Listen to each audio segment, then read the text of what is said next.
El malestar originado por la tiranía española en territorio americano hizo que los nativos se sublevaran.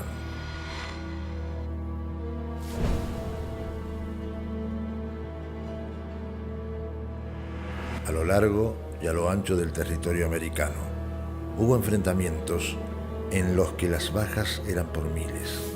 Los grupos estaban sublevados bajo las órdenes de nativos guerreros que fueron emblemas de los levantamientos indígenas.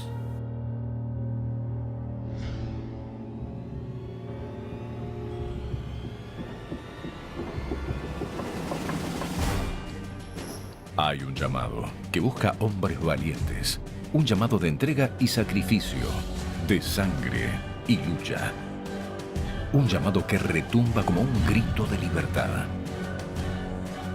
Un llamado a hombres comunes, convocados a convertirse en héroes. Grito de libertad.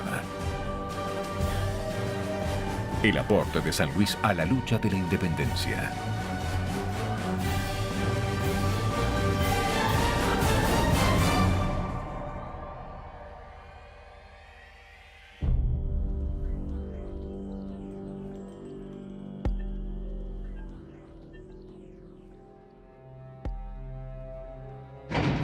El trato inhumano que recibían los indios en el Perú dio origen a un movimiento libertador encabezado por José Gabriel Condorcanqui.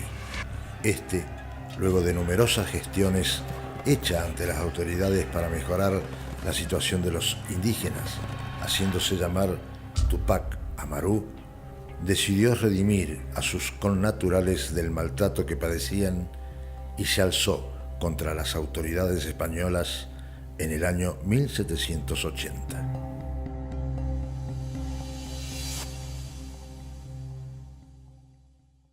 Susana, ¿desde cuándo empezaron las rebeliones aborígenes? Y desde los comienzos de la conquista comienzan a rebelarse los aborígenes contra los españoles. Es algo que frente al avasallamiento de la libertad y el avance de las tierras, los aborígenes comienzan a rebelarse, desde la llegada de Colón a las islas, cuando se vuelve Colón a España, cuando vuelve se encuentra que los aborígenes han tomado prisioneros a los conquistadores o a los soldados que él había dejado en las islas. Después, cuando se produce la conquista de México, y casi inmediatamente se produce también el levantamiento de los aborígenes, claro. O sea, de los aztecas. A la falta de derecho y al maltrato se realizan todos estos levantamientos, o sea, una Claro, cosa lógica. es decir, es permanentemente el levantamiento de los aborígenes. Es decir, en algunos momentos, es decir, quedan totalmente sometidos, pero quedan sometidos físicamente frente al maltrato, pero digamos que el pensamiento a veces es muy difícil erradicarlo. El odio que genera el maltrato es muy difícil erradicarlo. Eso va como un fermento dentro de las personas. ¿Y cuánto tiempo duró ese proceso, digamos, de las rebeliones? Y las rebeliones que fueron hasta que, es decir, no solamente en el tiempo de la conquista, después de la independencia también siguieron los levantamientos aborígenes. Después del proceso de independencia, los aborígenes se levantaron, atacaban los poblados. ¿Por qué? Porque el trato que recibían los aborígenes, también por los hijos de españoles, ya familias que ya se habían, eran criollos, pero eran familias ya con cierta posición social dentro de la sociedad, entonces maltrataban también a los aborígenes.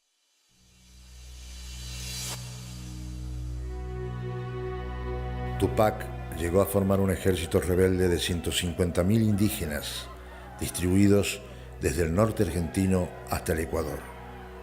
Los abusos de los españoles obligaban a los indios a trabajar en las minas, obrajes y plantaciones y a pagar tributos. Esta situación se había visto agravada desde que las reformas borbónicas, con su afán centralizador y recaudador, significaron un aumento de la opresión de los indígenas.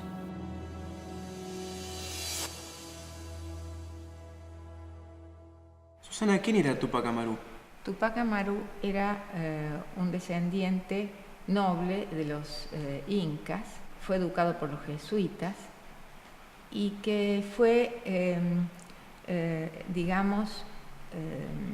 preparado él en alguna medida o él mismo se fue preparando en alguna medida para ocupar el lugar del rey inca, de formar un reino.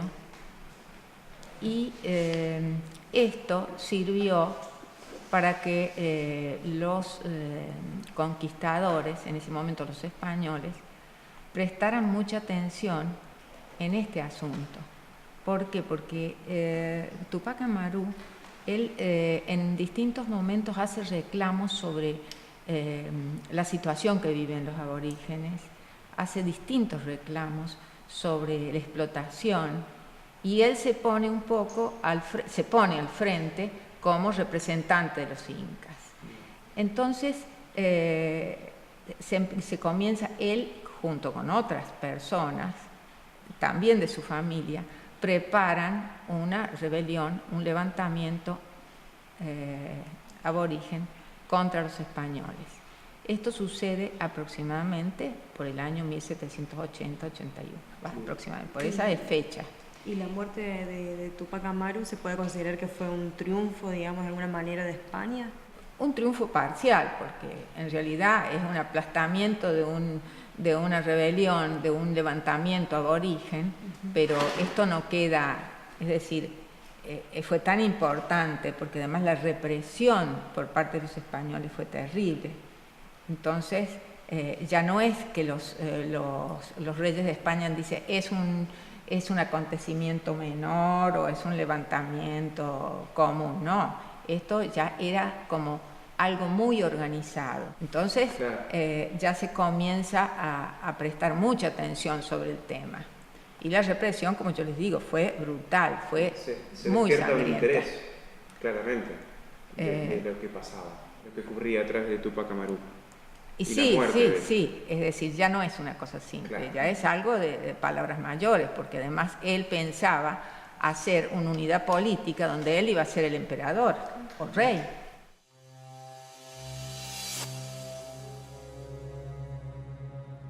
Las revueltas indígenas se sucedieron en todo el territorio americano y la región de Cuyo no era la excepción. Las autoridades de entonces sucumbían a los ataques cada vez más belicosos de los ranqueles. Debido a esto y a la falta de recursos para la defensa, fue muy difícil poblar San Luis.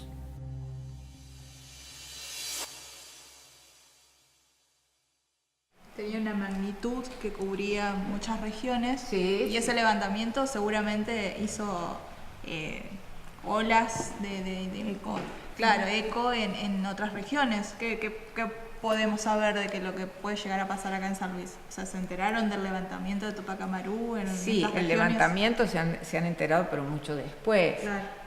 Porque imagínense las distancias entre un lugar y otro. De todas maneras, los aborígenes acá en San Luis, excepto los michilingües, que es con quien hicieron el acuerdo los conquistadores, y de donde provenía Juana Coslay, los otros aborígenes no se sometían, es decir, estaban permanentemente buscando la posibilidad de llegar a la ciudad, de atacar o de atacar los otros poblados, porque ya estamos, cuando es el levantamiento de Tupac Amaru en Perú, ya estamos cerca del 1800, y en 1800 ya la ciudad de San Luis ya se había, ¿cómo les podría decir? Ya se había consolidado como poblado. Entonces ya había más, pero no solamente en San Luis, sino había otros lugares más, en otros puntos de la provincia, que había población. Entonces, no solamente que era a veces atacada la ciudad, sino también algunas otras poblaciones aledañas o un poco más lejos de la ciudad, porque piensen que había población ya en la zona de la Carolina, que ya no es tan cerquita, porque allí estaban las minas de oro, donde se explotaba el oro y se sacaba el oro para la corona española. Sí, sí. O sea que lo que podemos saber es que el levantamiento, ¿se puede llamar revolución a lo de Tupac Amaru? No, fue un levantamiento. Bueno, lo que pasa que sí, es un movimiento quizás se pueda llamar revolucionario, pero es un movimiento, digamos, es muy difícil llamar revolución a una cosa que no se concretó bien, no se terminó bien. Claro. Entonces, O sea, quizás si Tupac Amaru hubiese triunfado de alguna manera, la historia hubiese sido otra. y sí, podría haber llevado a cabo un montón de reformas que él no pudo llevar a cabo. Exactamente.